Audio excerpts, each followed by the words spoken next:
On today's episode, we are having a chat with our friend Roger Reinert, a man of faith, naval officer, politician, pilot, attorney, teacher, and most recently, elected mayor of Duluth.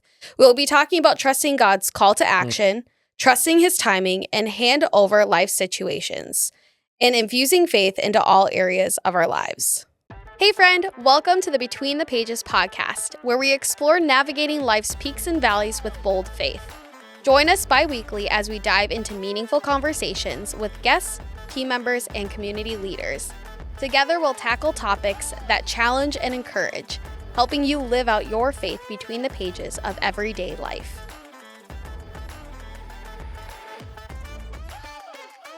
Well, welcome back, friends. We are here with our pal Roger, my pal Roger. Everyone else just met him. Our now pal Roger. Everybody's friend Roger on this episode today. And I'm just excited to, spend some time with you because you're a busy guy and just chat with you because we always have really cool chats about just what God's doing in our lives. This is how Alyssa's getting in her one-on-one time. She's like, let's be on a podcast and have a conversation. Hey, it helped nail me down. So. Yeah. So welcome. Thank you.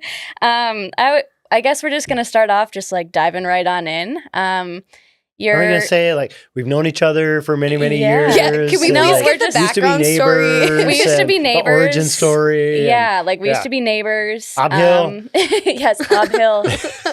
FTW. And then... And running. Yep, I worked at Austin Jaro and he ran for Austin Jaro's running team. It's a running store here in town. See, I'm learning new things Still now. do. I'm just slower now. Yeah, and same. I'm retired sometimes. I'm retired and sometimes. So just through running and being in the neighborhood, kind of connected Duluth, and stuff like that. Yeah, big small town around here. And, every time we seem to catch up and get together for a run or, we're sailing on the lake. We have the worst karma of actually making our get-togethers work. Yes. Well, here you are. It is actually the charm of our friendship. Yes. I love we that. never actually spent time together. So, yeah. But when we do, we have really cool chats just about our faith and everything like that. So I'm very excited to have you join us. Be invited. And so I just wanted to start off by asking you, just because I don't think I even fully know the origin of your faith, but kind of where did your relationship with Jesus start? I think for many, as a kid, it was something that you just did. Was baptized as an infant, confirmed in a Lutheran church as whatever age, seventh grade or, and then, to be honest, then fell away after high school. And really it had a lot to do with, so Alyssa knows, but not everyone. I have a unique family of 5 adopted sisters, all of who are non-white, who came from around the world, all with disabilities, some fairly severe. And, in high school I had the experience where we would get anonymous hate mail. And people would quote Bible verses to support the things they were saying. And as the oldest and a protector of my sisters, who I love dearly, I really struggled with that. And so post high school, that's not for me. And then actually it's kind of funny that we're here in sort of a faith and a politics, because the way God opened the door again was through campaigning. One of the things when I was running for city council that I decided I was running across the entire city that I decided I would do is sort of pick different neighborhoods and kind of focus a week on it and go out and do some door knocking and ask some people I knew in that neighborhood to host a get together. And then go to a church in that neighborhood and sort of mix different denominations up. And I was out west, so was baptized Catholic, grew up Lutheran, and then had a break of service, if you will, and was out west. And I went to Asbury Methodist on Grant, and I walked in and I knew 2/3 of the people there. And I always said they were a very civic congregation. Everyone that I knew there was just super active in the community. Like this person ran this nonprofit, this person serves on the school board, this person ran for mayor. And it was just, and the thing that hooked me was at the end of every service, they would all come together across the aisle and join hands and have a shalom little hymn that they would sing together. And you had to it wasn't printed anywhere. You had to sort of be there long enough to understand. You had to know it. Yeah, exactly. You had to know. And I was just it moved something in me. And I was like, oh, this is a community where I feel comfortable. I know a lot of folks here. And then just started coming back and then became a member. And so attended there for a long, long time, and then had friends that were getting involved when the vineyard was coming to Duluth. And that style of worship that was less structured, less formal, the emphasis on worship music. And what I always try to say to people, instead of a sermon, more of a TED Talk, which really, I'm very academic. There was always something I'd go home thinking about. Really appealed to me. So ended up for a while spending time in both, kind of in every other Sunday, shared custody kind of thing. But then eventually became a member there. So I love that. And I love how, people always say, God will meet you where you go, right? Or, God will stop you where you're at, right? And he very much did, because most of the time you don't hear, oh yeah, I rejuvenated my faith in politics of all things, right? You know? So I love that. I think that's so cool. And speaking of, politics, I took this off of your Facebook bio. So oh boy. Okay. Very official. See, and I was like, okay, you know him very well. I do know him very well, but to get everything correct, I took it from, the best info Wikipedia. You could have gone to Wiki. No, I don't trust that. It's Facebook. Well, we actually straight from the source. Just ask ChatGPT. So I went straight from the source, Facebook. So you're a pilot, sailor, teacher, politician, naval officer, attorney, and runner. Yes. You sure you don't want to add anything else more to that list? I'm still young. Among other things, of course. How do you find your faith being a factor as you balance all of those different things? I think so I think to talk about faith in this service, and I've always been a service-oriented individual, and I think it really goes back to my family and seeing how my dad behaved in our, so I didn't grow up in Duluth. I have to disclaim that. I came here as an adult. I always say I didn't graduate from a Duluth high school, but if I had, it would have been Denfeld. Go Hunters. Yeah, exactly. Yikes. Yeah. Go Hunters. Yikes. I've always been a West Side guy. So, but, so service had always been a part. And I think being the oldest of a family of 7, even the kind of formal service, I was a class officer in high school and I was Speaker of the Senate in college. And so the elected, more structured, and there's many ways to serve, of course, but that just happened to be where I felt called in a way I wouldn't have understood at that time. And then the real understanding about calling, came as I think it does for many of us. It's not from the high points in life, right? When things are going great, that's when we don't need God. We're good. That's okay.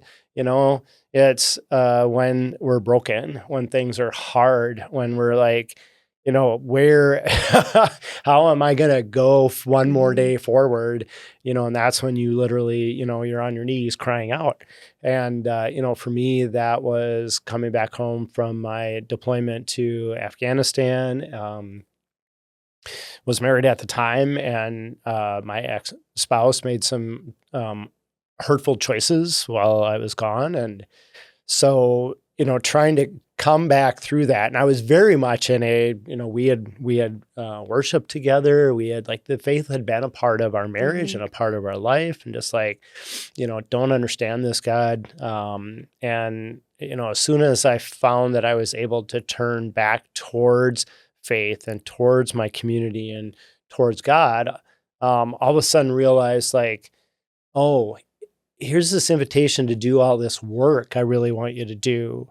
And trusting to step into that. And now fast forward, and it's like, oh, I get it. I get it. Like, this is the hardest work you've ever called me to do.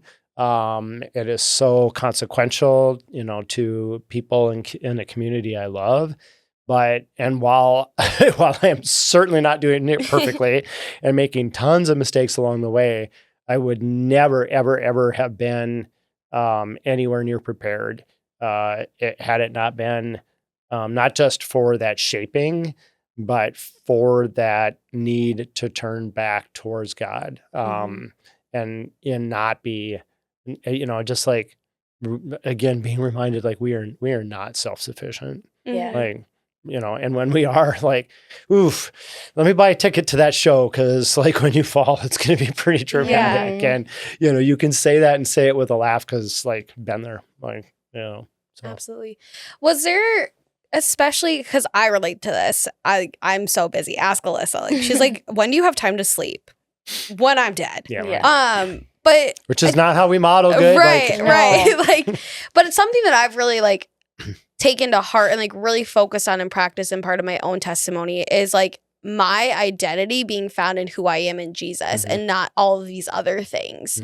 And how have you kind of worked through that? Because I'm sure there was probably points in your faith journey where you're like, I'm a pilot, I'm like a naval officer, I'm the mayor, like all these things, like, but it's also, I am a child of God. Yeah. And how have you kind of processed through that, worked through that in your own faith story? I mean, it really was, going through that really difficult period in life, including divorce, that broke me down, stripped everything away. Really almost overnight, lost titles I was really proud of. Not just husband and partner, but in my military life, all of a sudden I was supposed to be doing one thing, but had to leave that to tend to what was going on in my personal life. And so was sort of a sailor without a home.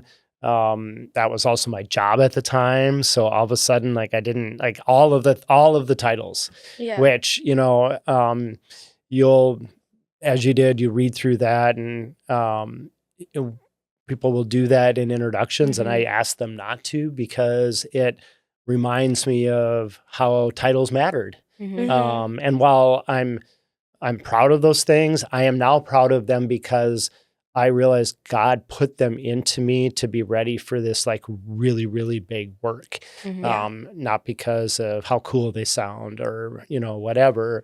So it was that time period that really stripped everything away. And I will never forget that in that really deep, dark period, turning to God on my knees and just praying and saying, like, what is it that you want me to do? I'm depressed and I'm sad and I don't know where to turn, and I'm just here. And it was the very beginning of COVID. Was just sort of out there. Let's just add that in there too. Like, well, we didn't know yet, so it wasn't really what it was.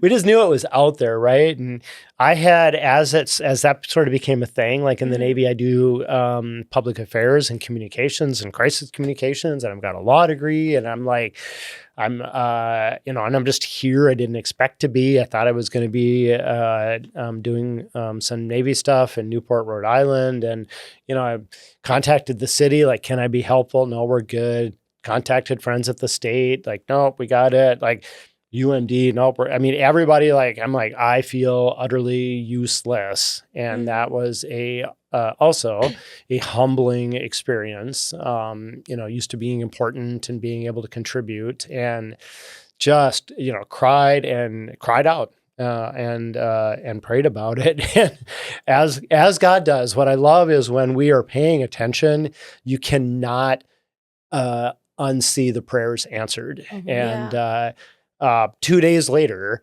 the Navy called and said, hey, we have a job for you, very similar to what you did in Afghanistan. And for me, that experience was really awful for a number of reasons. And this was the really, really great version of pretty much the same thing. So, and then within just a week, I was headed over to Italy because that's where the world was melting down first. And so I'm on empty planes heading over to Europe. Pick your seat. Yeah, really. I remember I took a flight from Duluth that I was the only one on. I took a flight from Minneapolis to New York that had 9 people on it, 6 of whom were crew trying to get home. And then got on an Alitalia flight from New York to Rome that was packed to the gills. And the first time I'm like, oh, where are all these people coming from? And like, it was, because it was just sort of, but it was so incredibly, it was such a prayer answered. It was an important mission. It was service. It was reminding me of all the things God had poured into me. And also, frankly, the ability, because of where I was in life, to just be free to answer the call. I needed somebody to wash my dog. I needed somebody to water the plants and somebody to check the mail. Otherwise, like however long you need me, I'm good. Right? There isn't anybody else depending on me right now. And that was such a gift, not only because it was an important step in starting to put things back together, but in that time that I was overseas, did a ton of praying, did a ton of reading, did a ton of self-work, and really came back from that mission, an improved version, like still a work in progress, as we all are, as I am still today. But in retrospect, the version of me that God needed in order to do this mayor thing. Yeah. That's so cool. I feel like 2020, like as crazy as that was a very intricate time, and a lot of believers to like wrestle with things that, the world was still going. You would be like, oh, I don't have time to deal with this. But it's like the world stopped. And it's like, okay, what better thing to do than just to sit with the Lord and like process things in your life and work through things and self-reflection. Like that's how Boldly Seeking was created. Was I lost my job. I moved back home. Like recent grad, I had a job for 51 days. And then they're like, sorry, we have to like furlough you basically. And I was like, oh, awesome. Great.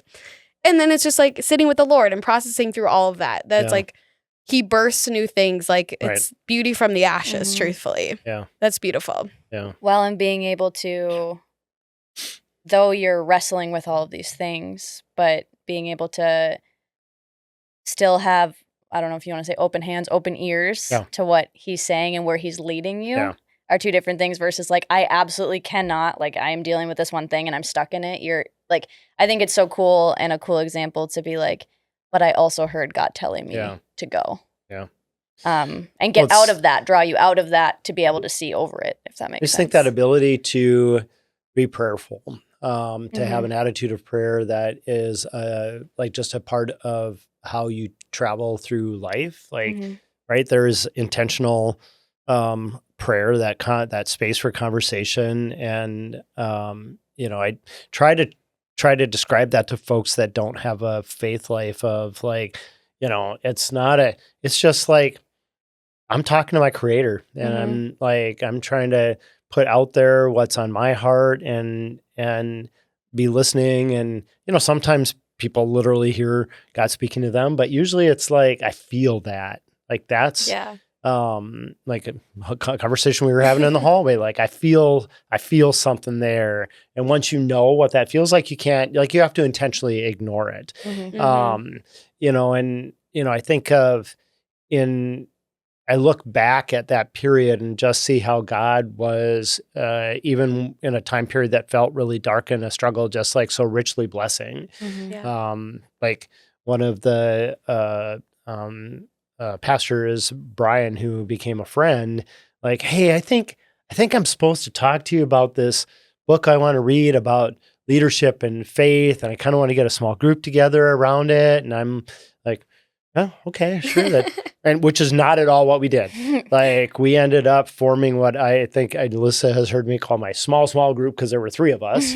And it was, and we started out reading a book called Suffering. Like who decides? Wow, Who let's decides just the order? start deep. But Let's just go right on in yeah, there. and these 3 men, we ended up sharing like for each of us, one had lost a child, one had been in a severe accident and lost Wow. mobility, and and I had my really difficult experience in losing a spouse, and and we bonded in that space, and we learned together about how these really dark, difficult chapters in life can be the birthing of really amazing things that you don't know are coming. I never thought I'd be doing this. I thought for sure that I was done with. It was my selfish chapter of life, and and now I look back and I'm just like, it's so clear that that was intended in order to be formative. Yeah. Well, and when you're saying that you're talking to people who maybe don't have a relationship with the Lord, and you're saying, like, I'm just talking to my Creator, right? He created us for a relationship with Him, kind of that vertical relationship, but also a horizontal relationship, community, right? And throughout your life, you've kind of had different forms of community, right? Maybe like community back home that wasn't so accepting of your family, and then a different type of community in politics, and a different type of community when you were here, and then in your Navy experience and all that stuff, and that's obviously a very big kind of thing for you as far as being mayor, being a politician goes as well, being in the community. How were you able to, and you kind of touched on this a little bit, lean on kind of your community when you're going through these things and when you're making these decisions, while still being able to, not just broadcast everything on social media? I feel like that's a very fine line to walk. Yeah. I think, I think God provides, and, I think we can't have any of these conversations without talking about trust. And I think one of the things we learn to do is trust. And in this role now, like every day, I just, in the time I spend with God and before I leave the house, I'm just like, I trust. I trust that this is really difficult today. It's like every day, but it's like, here's the thing that I know is going to be difficult. And I also know, Lord, there will be 3 things I'm not even aware of that are going to be difficult today. And I just trust. And for me, it's like, I trust because I know this is what you want me to do. Like it was so interesting during the, a really difficult campaign. And not just, just the hard fought, all of that kind of thing, but also really personally challenging. Like, had my past service attacked, had kind of integrity attacked, and boy, Lord was reminding me, don't be prideful, and that was hard. But I just kept trusting. Like I know this. I would often say, God, I don't know if you intend me to serve, but without doubt or hesitation, I know you intend me to do this. And if the good for our community is having a meaningful election and having 2 well-qualified candidates running and having, an important community conversation, then that's a gift. And I also have to say, like, I'm just incredibly grateful for my therapist who I've worked with ever since Afghanistan, who's also a person of faith. And Katie, you're amazing. I hope you get a chance to hear this. And we would have those conversations, and it was really affirming to be like, it's okay. Like, that's okay. And then along the way, you would just see, I like literally, I would be with my team, not all of whom have a faith relationship, and be like, that was a miracle right there. Like that should never have happened. Like, this is how we know, like, we are supposed to be doing this because, like when we won the primary by 20 points, it was like, no one saw that coming. And I'm like, I think we're supposed to be doing this, and we just got to keep. It's that reaffirmation. Like when you are walking that path, like that the Lord has set in front of you, like He'll keep reminding you, like, this is where I want you to be. This is where I want you to be. 1,000%. And like, it reminds me of a verse in the Bible that's actually my life verse that I just have like held close to me, which is 1 Peter 4:10, which says, each of you should use whatever gift you have received to serve others as a faithful steward of God's grace. And it's like, when you were holding tight to that and you were like using the gifts that he's given you, like in service and like wanting to serve people and serve communities and serve a city, like he's going to make that happen in his way, in his time, but you're going to get that reaffirmation that he's like, yes, you're on the right path. And like,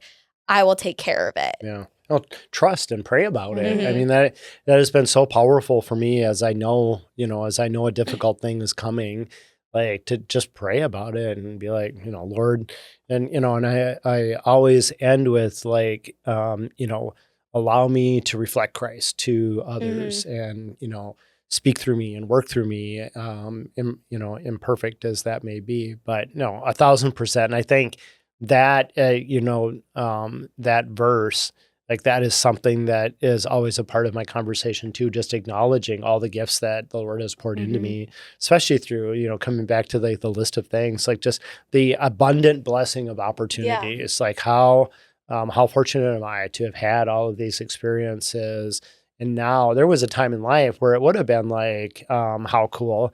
And now it's like, how fortunate, because collectively I get to now try and bring them into this incredibly difficult service. And I'm, as hard as it is, I'm grateful that I get to bring all of those skills and experiences with me. So, yeah.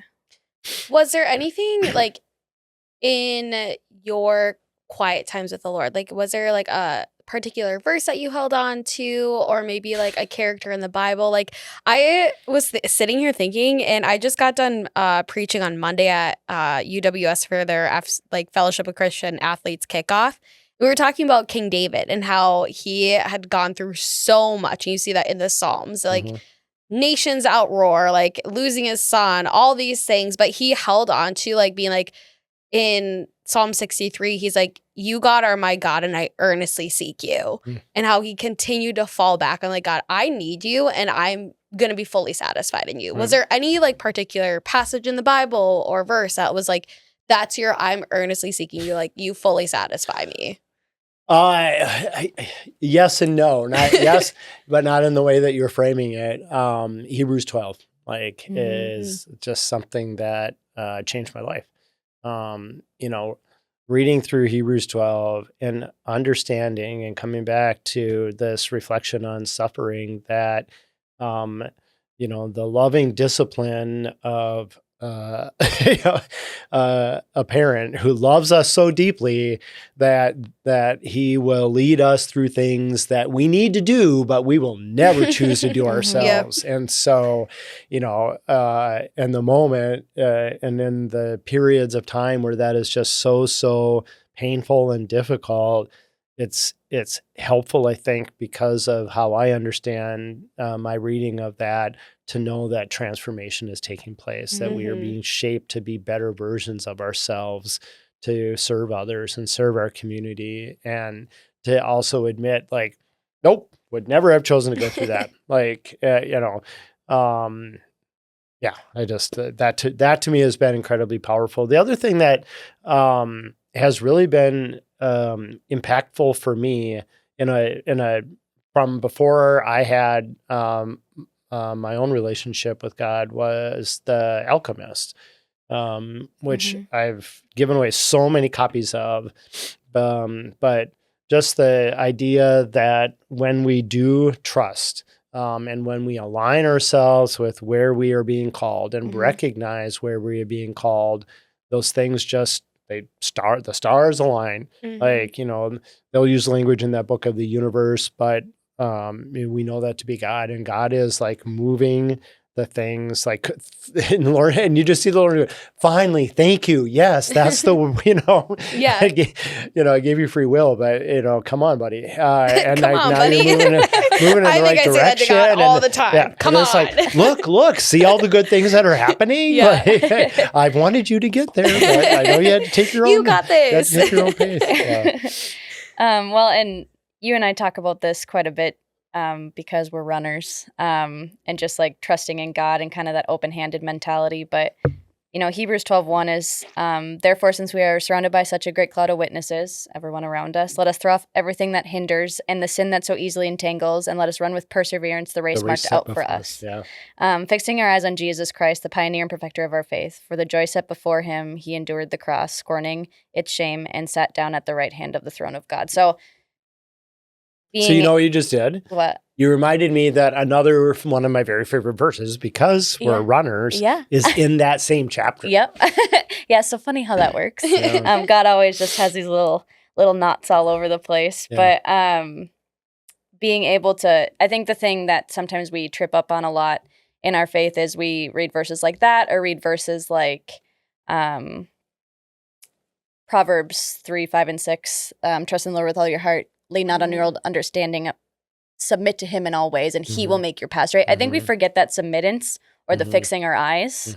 I think we're just like, well, if we believe, then we'll receive. Versus no, like, we are going to have to go through hard things. It will not be easy. We will not always receive what we think that we need. And that often the pain is self-inflicted. Yeah. I think the understanding of sin as us intentionally removing ourselves from relationship with God,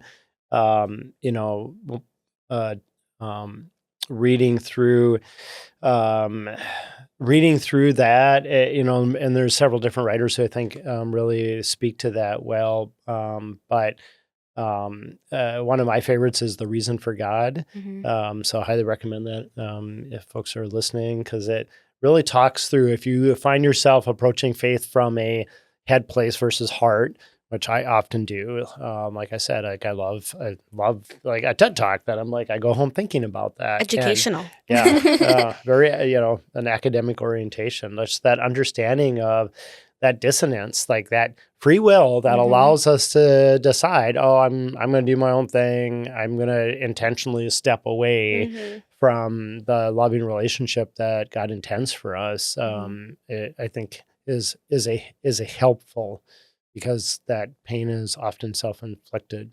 And with the whole like head and heart thing, I think the cool thing with that is like we have a best friend in God.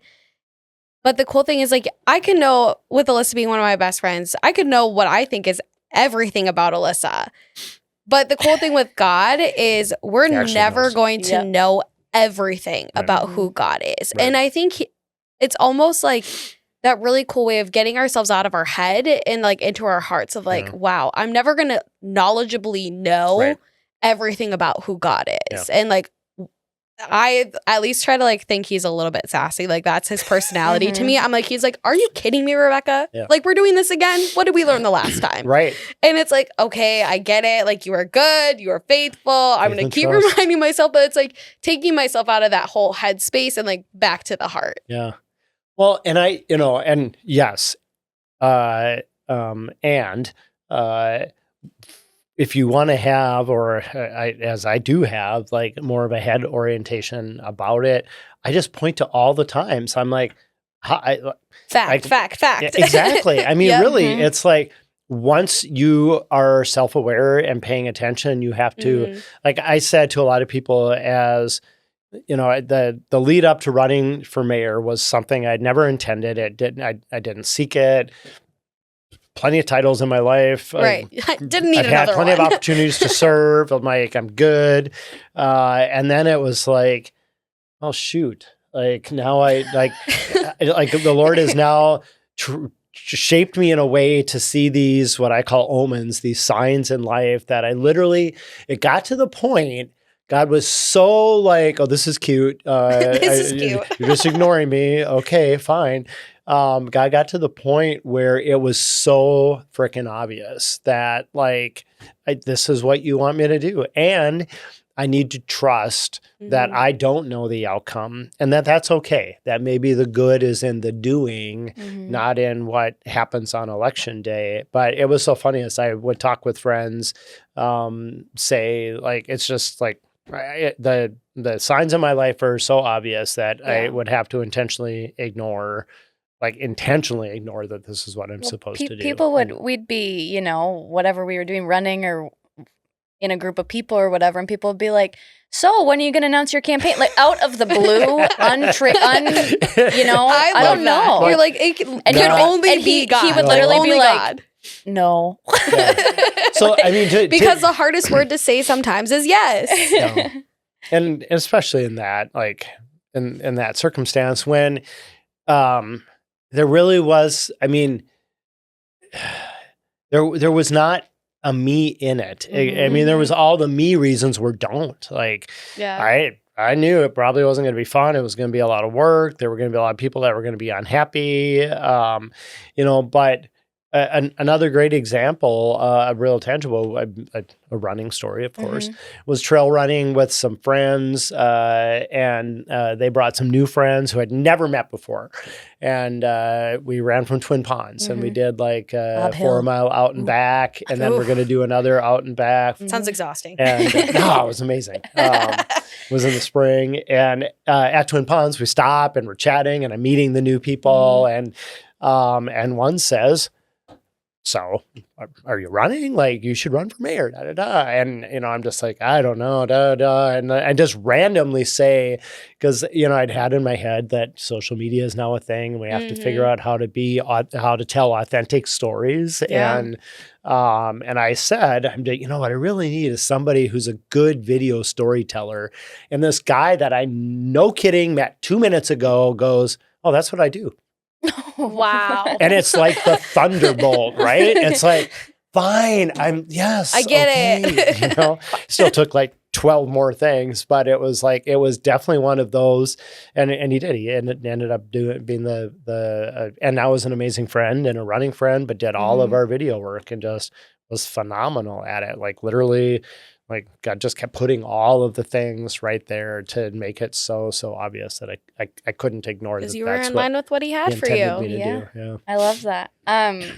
So we talked at the beginning, like, you kind of re-encountered Jesus through politics. Yeah. But, in such a polarizing... I always feel a little like awkward telling that, but it's true. In a polarizing world, right, you can talk about social media or just anything, right? Socially, period. Yeah. In the world of politics, it can be very polarizing and maybe not what you think of when you think of faith. How do you keep yourself aligned walking through that? Because obviously, one, people don't expect you to necessarily be a person of faith when you are in politics. But then two, when so much is coming at you that is negative or against faith, maybe, how do you keep yourself aligned while still loving on people well? Yeah, I think I start there. Like, love people, period.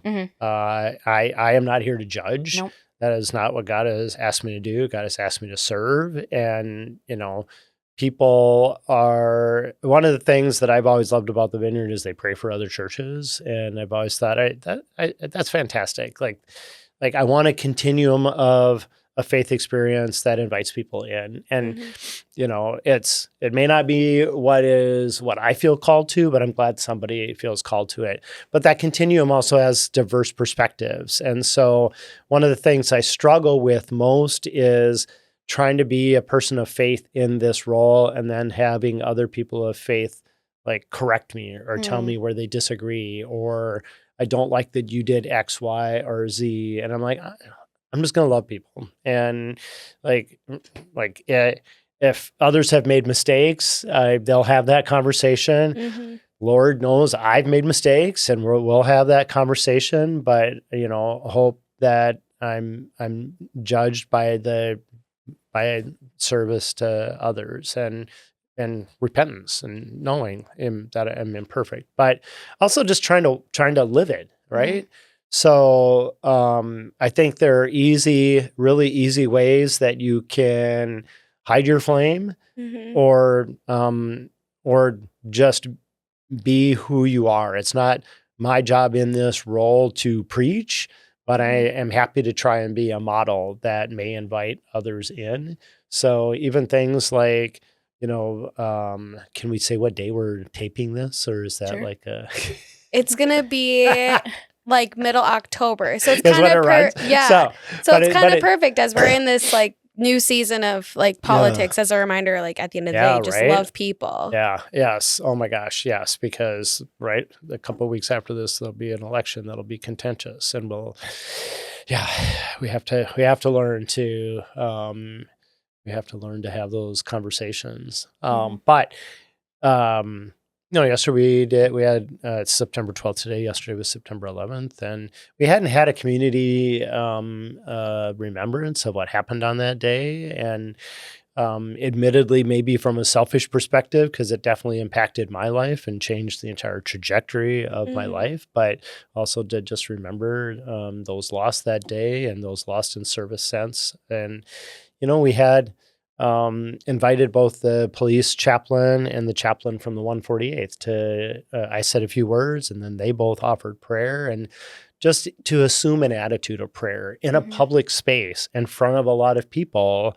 The first time I did, it felt a little uncomfortable. And then I'm just like, I don't care. Like this is who I am in this role. Yeah. And, I don't want you to feel uncomfortable, but you can choose to just like, it's just, I don't know what I'm trying to say, but like, it's really easy to do little things that sort of hide, or I think the small things that also show that I'm trying to fully integrate being both a person of faith with this public role. So, if I'm anywhere, if I'm in this role, if I'm in uniform and we're going to pray, like I'm going to bow my head and I'm going to open my hands and be in an attitude of reception for what the Lord might be speaking to me in that moment. So, and it's in modeling Jesus too. And we're called as Christians and as believers to model Jesus where we are. And, what did Jesus do? He went into the temple, he went to the Pharisees, and he loved.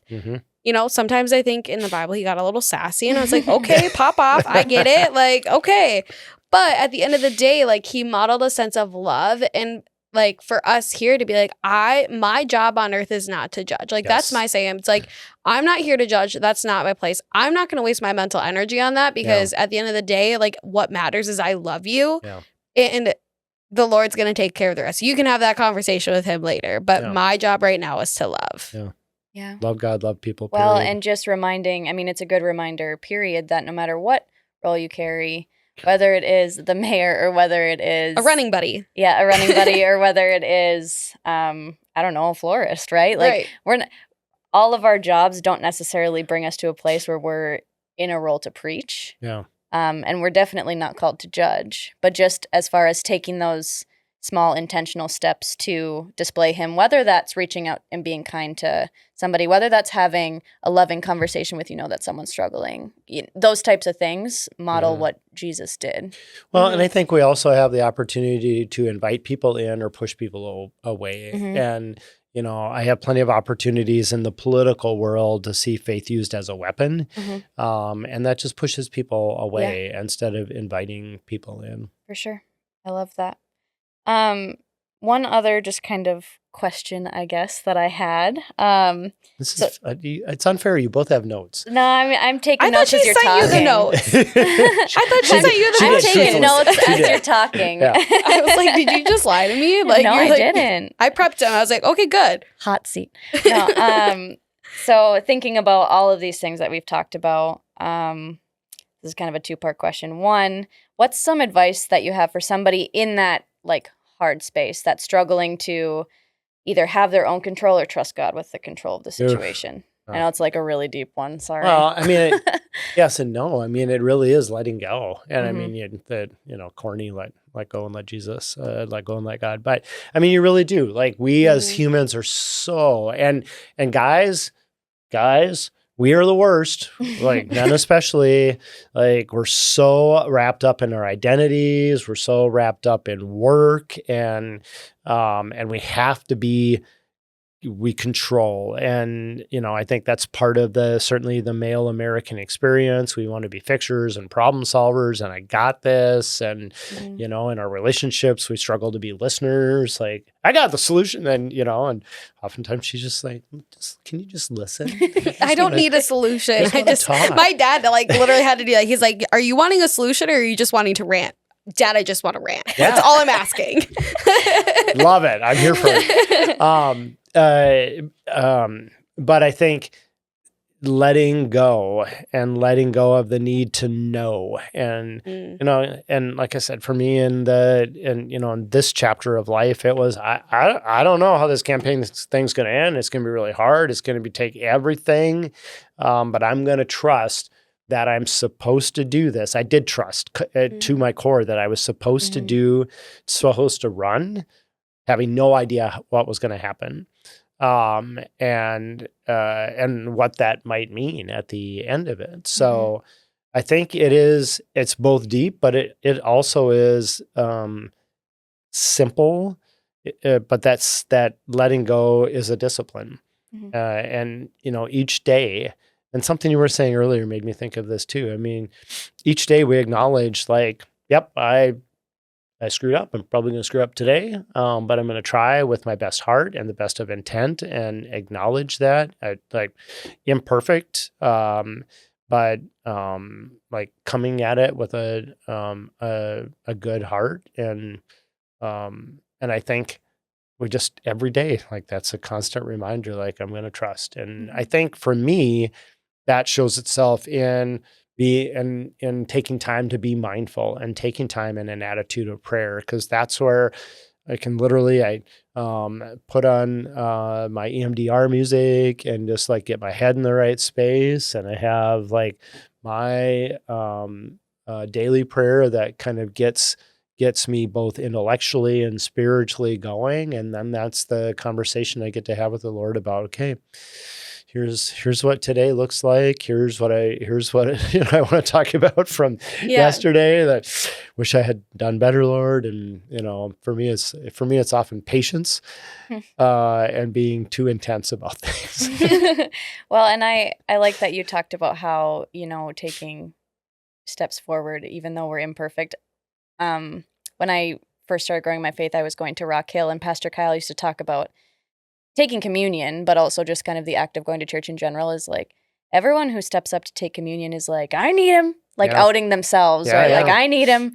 And that's like a daily thing, right? Is being able to have that heart posture versus, like you said, the I got it attitude. I can fix everything. Those denying things. yourself picking up your cross every day. Yeah. And knowing that like I didn't have it right yesterday. I'm not going to have it right today. Yes. I'm not going to have it right tomorrow, but you still love me. Yeah.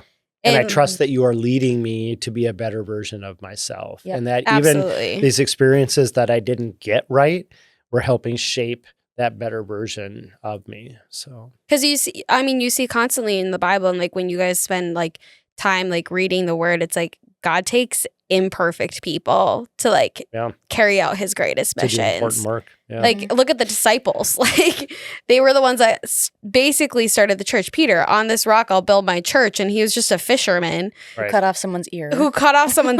And it's like, okay, and how can you not by seeing that trust God? Be like, I'm so imperfect, but you've called me to carry out. You can do great things. Yeah. Yeah. And then kind of the second part to my question. Oh, that's right. It was a two-parter. Yes, it is. I kind of forgot it was a two-parter. So sorry. It's related, though. You talked about wearing many hats, how that went from kind of your identity to like a blessing. Yeah. You've given me these opportunities, right? Very much so. For somebody who is a busy person, namely Rebecca and I, or anyone else listening, added. who either struggles with that identity piece of it or just doesn't always like carry their faith in and out of that. What's your advice for someone in that space who's very busy?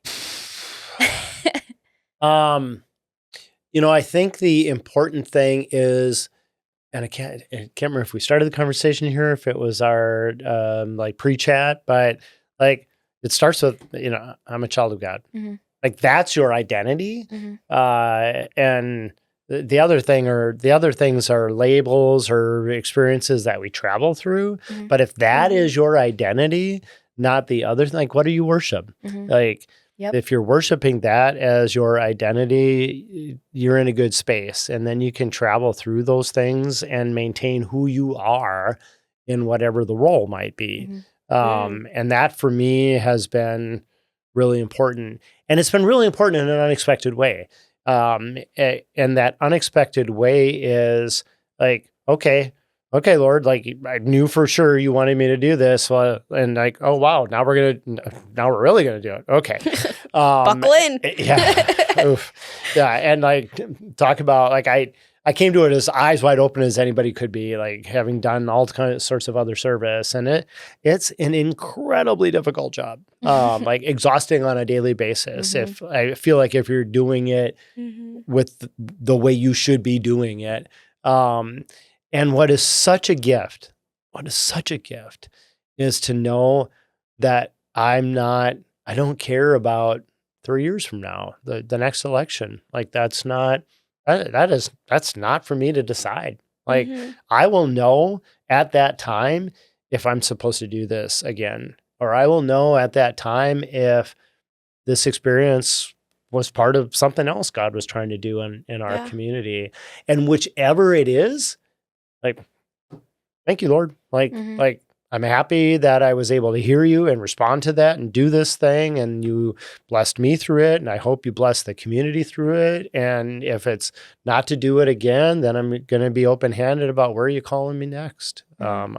So that being, having the relationship and knowing I'm a child of God at the center of it is so incredibly freeing. It's so freeing from all the other things that I see people doing this work get stuck in because they're stuck in the politics, or they're stuck in the trying to make this group or that group, or like try to make the right decision. So many things, so many hard things already in just the first 9 months. I've just been like, what is it that I'm supposed to do here? I'm just going to trust that you're going to put the right words in me. You're going to put the right actions in me because you did not bring me this far and lead me through all of that to be ready to do this, for it not to be the right thing now, the thing that you want to have happen here. And that the freedom that comes with that is an incredible gift. And that is rooted from your intentional quiet time and submittance to what you're doing daily that you take with him too, whether it's, I don't know if you said it was in the morning or in the evening. You kind of start your day with prayer, right? Being able to continually remind yourself, like, thank God you got it under control, you know, like put the right words in me. Give me that opportunity to serve so-and-so or such and such well. You know, this is really difficult. Help me see your hand behind it. Help me see what you see in it. It's a great process for me of like, I start by like acknowledging where I've done harm, and asking forgiveness for anyone that I've hurt, asking for release of people who have hurt me, which is probably actually like, that's a hard thing. I'm a feeler, so letting go of that, and especially in this role, is challenging. And then thanking him for all the blessings in my life, the incredible opportunities and experiences and the amazing things I've gotten to do that never in a million years, but like how grateful I am that I've had that to bring to this. And then having a conversation about what's on the agenda today, Lord. And like, often it's like, oof, I know I'm going to need words here. So I pray that you will be in me and speak through me and work through me. And that's just like, it's not filled me up. So Amen. That's so good. It's like, it's so perfect because reminds me of something that I taught my middle school girls like a couple years ago, which is like, ask the Lord in the morning to just open your eyes to him. And like to place those roses throughout the day. And as you go throughout your day to collect those roses so that at the end of the day, you have this bouquet of roses that you can actually give back to God. Right. And I would say that's my challenge for y'all this week. Like, take a second, like whether you're driving to work, whether if you're brushing your teeth or in the shower or running on the treadmill or running out in nature, like ask the Lord to open up your eyes to him in that day. And be aware of what those roses are. Maybe it is a conversation. Maybe it is, even if it is something hard. Yeah. It doesn't, like a rose doesn't have to always be all the good things. It could be something hard that brings redemption, that brings healing maybe, or opens your eyes to something that you need to work on. And collect those roses, write them down in a note or keep them in the back of your mind. And then at the end of the day, taking that time to reflect on like all the things that happened that day and thank God. Because at the end of the day, we always are called to thank God and to give thanks. We're called to give thanks in all circumstances, and good or bad. It doesn't say give thanks in the good and give thanks in the bad. It's all circumstances. And so I would say that's a good challenge for this week, for this episode. Wouldn't you say? Yeah, I like that. Should we do a little rapid fire?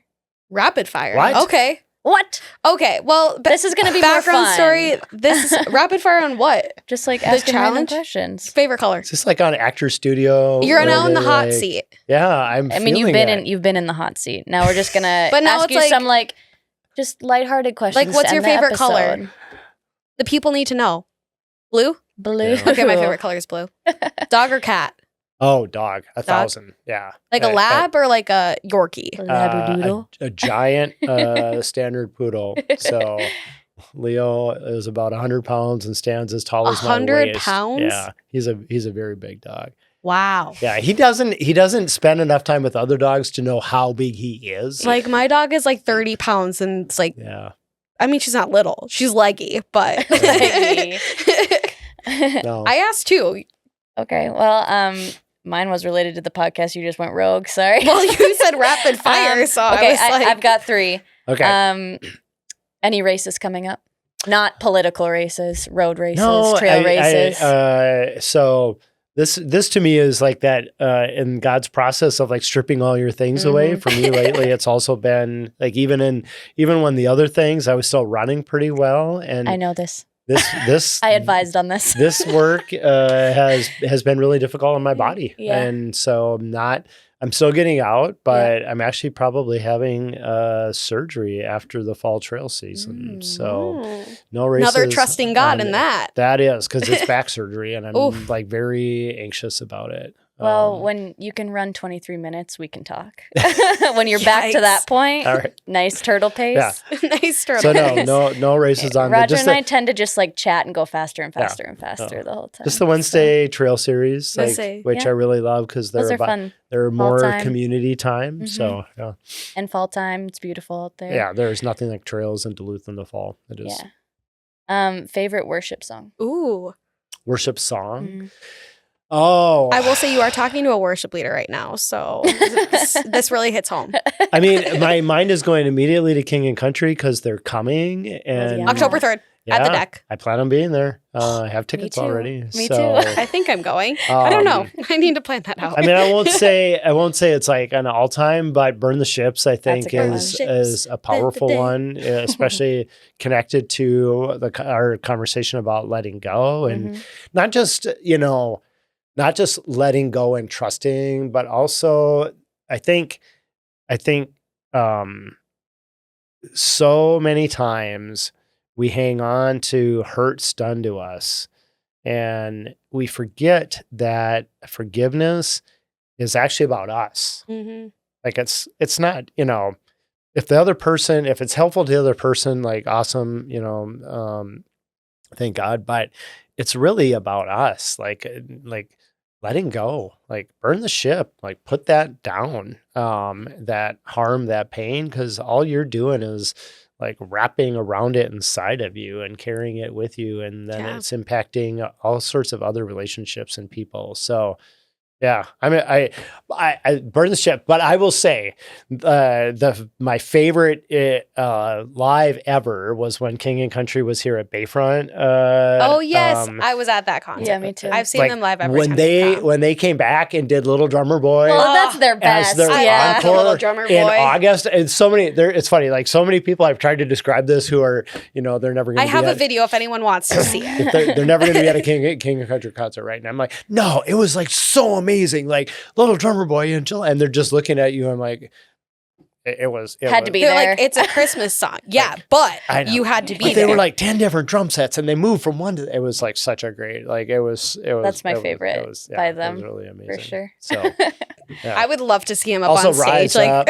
running around, like trying to hit all the drums. yeah. Yes. Rise Be an Up honorary is member. yeah, Rise Up Lazarus. yeah. Rise That one up, meant a lot to take me. a breath, you're alive Yeah, now. yeah. When All things right. were challenging, that one meant a lot to me. They were so, good at Upbeat. Bayfront Yep. too. Yeah. Upbeat. You had a third one. I know, and now I'm like Well, I got one. singing songs in my head. Sorry. so- Go ahead. Okay, if you had to pick a Bible character that you would be. We did a podcast Oh. episode on this. Like, who would be your best friend? Oh, this was Your mine. best That was You it. took it out of my head. Thank you. Like your best friend in the Bible. Like if you were to like plop them out and like they would be a human form here. Like, not like they weren't, but Still. still. I mean, I don't know if I have a good, quick answer to that one. I mean, I would love Intellectually and maybe like well, Paul, I think to me would communicatively. be fascinating to have had an opportunity to like know. I mean, this Mhm. person who was like traveling through the ancient world and and building these new communities and connecting these new communities and trying to try to build a Christian home within the Roman Empire. To me, that's, I mean, a lot of people I know like have done deep dives with John, but I'm like, Paul, like all of the letters that were written at his instruction to try and continue to shepherd these communities who oftentimes were like, oh, now we got you, but now we're going to do our own thing here. And he's like But then gently also, trying to bring them back. And But then also like trying to understand like his like conversion too. Like you're just waltzing down. Like you went from persecuting Christians, like bam, now you're blind. And it's like, whoa. and became like the and you the throw like voice half the of- New Testament. Like, Yeah. wow. Mhm. That's a good answer. No. Yeah, I like that. Do you have any other rapid fire? No, do you? I'm sure I could come up with like 50, but Well, we'll take him out of the hot seat, but maybe we should pray as we end the episode. I like that. I like that. Let's do that. All right.